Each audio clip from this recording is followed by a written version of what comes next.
Ex-satanista diz que foi salvo através de um abraço. E aí, um abraço tem todo esse poder redentor mesmo? Ou isso é apenas mais uma falsa conversão? Curta, comente, se inscreva, bora para mais um vídeo. O principal satanista africano diz que se converteu ou começou a ser convertido através de um abraço. Vamos ver o que ele disse. Eu nunca conheci o amor incondicional em toda a minha vida e até hoje há apenas 4 cristãos em toda a minha vida que me mostraram o que é o amor incondicional. Eu quero agradecer a essas 4 pessoas. Palavras não podem expressar o que vocês fizeram por mim. Ele disse que tinha ido a uma rádio dar uma entrevista. E ao terminar a entrevista, uma mulher veio até ele e o abraçou de uma maneira que ele nunca havia sido abraçado. Eu disse a ela, eu não acredito em Jesus e não acredito que Jesus Cristo exista, porque eu não acreditava. Ela veio até mim depois da entrevista, depois que eu disse isso, e ela me abraçou de uma maneira que eu nunca havia sido amado. Foi tudo o que ela fez.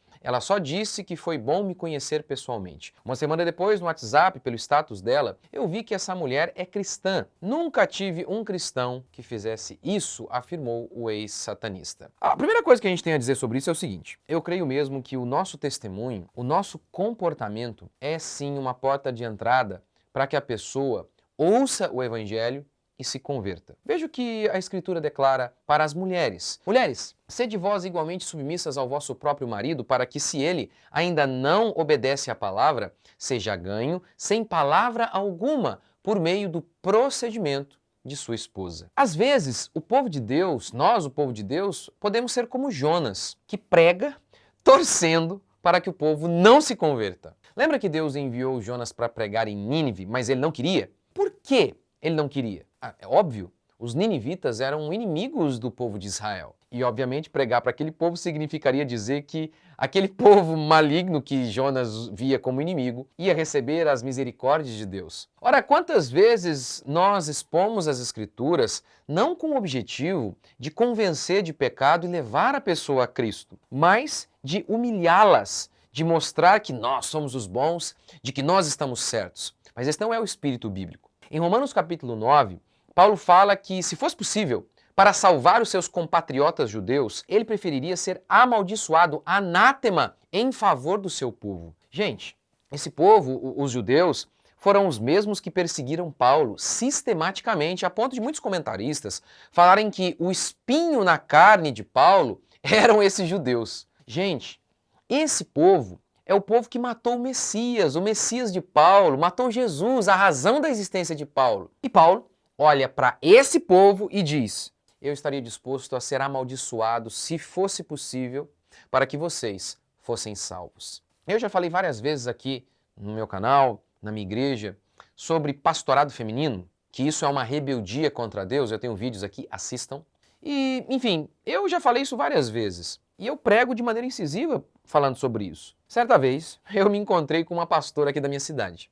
E eu a abracei, eu ri com ela, e eu a tratei super bem. E aí, eu acho que era lá num jogo de futebol do meu filho, alguma coisa assim. E aí, né, um irmão viu aquilo e pensou que eu estava negando a fé. E o que ele esperava? Que eu batesse na mulher? Então, falar a verdade não significa que nós não iremos amar até o inimigo. Então, eu acredito mesmo que esse satanista, ele tenha sido tocado por Deus através do abraço daquela cristã e tenha iniciado o caminho dele de conversão ali. Mas, tendo dito isso, é importante afirmar que o abraço não salva. O que salva é o evangelho, é a pregação do evangelho.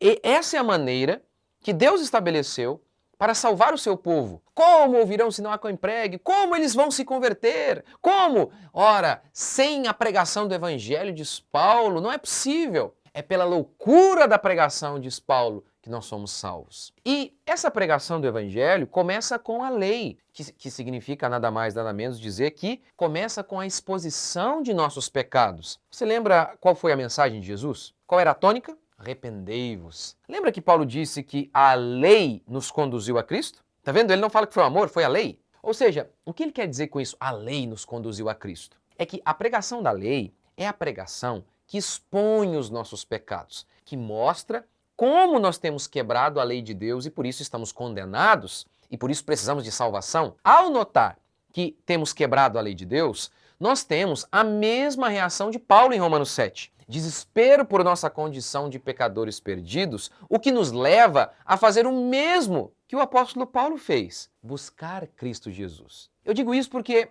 muita gente ouve uma história dessa e sabe, não apenas essa, mas outras de conversão genuína, eu acredito, pessoas que são tocadas por Deus, mas muitas vezes nós podemos achar e fazer uma interpretação errada e achar o seguinte, olha, tá vendo? É só o abraço. O abraço substitui o evangelho. A gente ouve o satanista falando que experimentou o amor de Deus e então a gente acha, não, tá vendo? Olha, ele não citou ali o evangelho, mas claro que teve. Se houve conversão, teve pregação do evangelho ali no meio da história. Mas aí a gente ouve isso e fala, tá vendo? Não tem que pregar, não tem que falar sobre o arrependimento. Na realidade, é exatamente isto que muitos pregadores modernetes têm feito. Eles acreditam mesmo que apenas sendo amorosos, que jamais devem expor os pecados.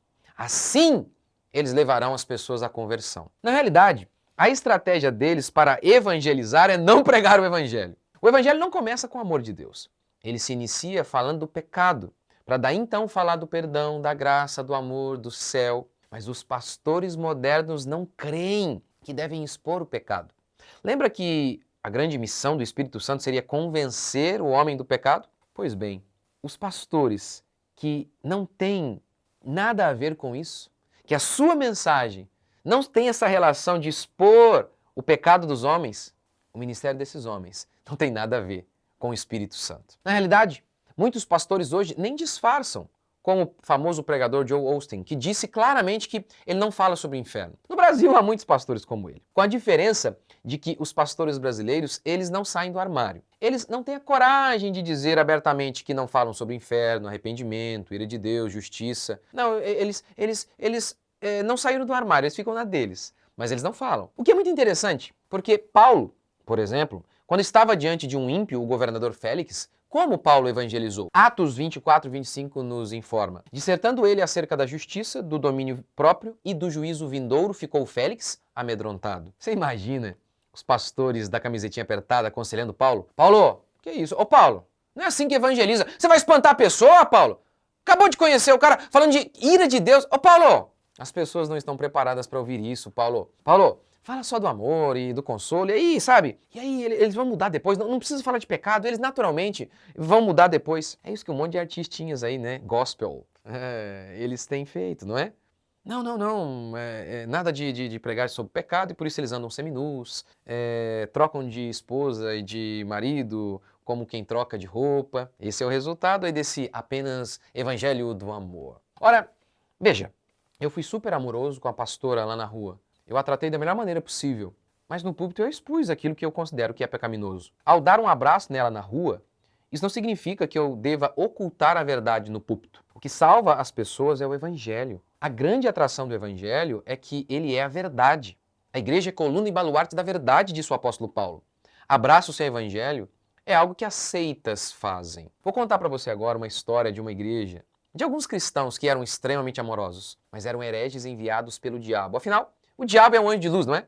E não há nada que irradie mais luz do que o amor. Veja essa descrição aqui dessa igreja do amor. Walter Mondale escreveu que o pastor dessa igreja era uma inspiração para todos nós. Até o secretário de saúde dos Estados Unidos, na época, elogiou o trabalho excepcional dessa igreja. Essa igreja se preocupava com os necessitados. Ela organizou uma agência de empregos, inaugurou asilos e casas para pessoas com problemas mentais. Veja quanto amor! Tinha uma clínica médica, estabeleceu um centro de treinamento vocacional, providenciou assistência jurídica grátis, fundou um centro comunitário, pregava sobre Deus. O pastor dizia que expulsava demônios e operava milagres. Veja, numa época com forte teor racista, o líder da comunidade, que era branco, adotou crianças negras.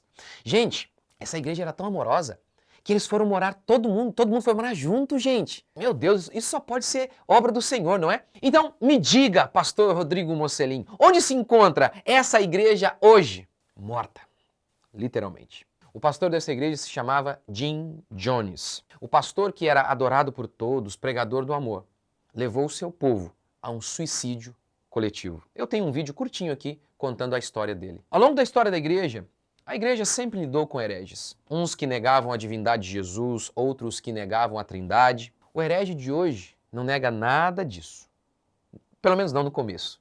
O herege do século XXI é o pastor do amor, que crê na Trindade, crê na divindade e humanidade de Jesus Cristo, crê na Bíblia como palavra de Deus, pelo menos no começo. Mas, por pregar apenas uma parte dela, ele acaba anunciando uma mentira completa. E esse falso evangelho tem gerado falsos cristãos. Sempre haverá um porquinho desejoso em comer uma lavagem. Sempre haverá um falso crente, ansioso por ouvir o falso evangelho. Que sejamos amorosos, que não preguemos como Jonas, esperando que as pessoas não se convertam, mas que anunciemos por amor a verdade, fazendo como nosso Cristo fez. Arrependei-vos, porque está próximo o reino dos céus. Ora, eu creio que nesta semana eu vou abordar mais um pouquinho sobre este tema. O nome do vídeo vai ser Teologia da Autoestima. Mas escreve aqui nos comentários, o que você acha? Você acha que tem muito desses pregadores apenas do amor, que apenas falam de amor e não pregam de maneira completa e muitas vezes gera falsa conversão? Quem você acha que fazem parte desse time aí dos pregadores apenas do amor? Deixe seu comentário aqui. Deus abençoe. Até o próximo vídeo.